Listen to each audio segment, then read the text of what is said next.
కార్తీక మాసం అంటేనే పరమ పవిత్రమైనటువంటి మాసం. ఆ మాసంలో మనం నిత్యము కార్తీక స్నానం ఆచరించుకోవడం, అలాగే దానము చేయడం, అనుష్ఠానం చేసుకోవడం, దీపారాధన చేయడం. అయితే కార్తీక వనభోజనం అని కూడా చేస్తూ ఉంటుంటాం మనం. ఇందులో కార్తీక మాసంలో విశేషంగా కొందరు నిత్యము కూడా నక్తవ్రతము అనేది ఆచరిస్తూ ఉంటుంటారు. నక్తం అంటే ప్రొద్దటి నుండి సాయంకాలం వరకు ఉపవాసం ఉండి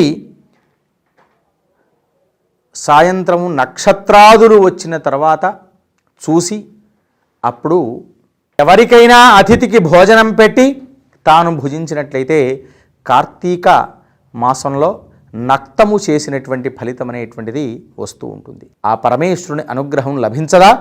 తప్పకుండా లభిస్తుంది. ఎందుకంటే ఆయన భోలాశంకరుడు. ఆ పరమేశ్వరుడు భక్తుడు తన గురించి ఏ తపస్సు చేస్తున్నా, తన గురించి ఏది చేసినా భక్తుని యొక్క కోరిక తీర్చడమే ఆ భగవంతుని యొక్క బాధ్యత. ఆయన పరమేశ్వరుడు మనకు తప్పకుండా మన యొక్క కోరికను తీరుస్తాడు.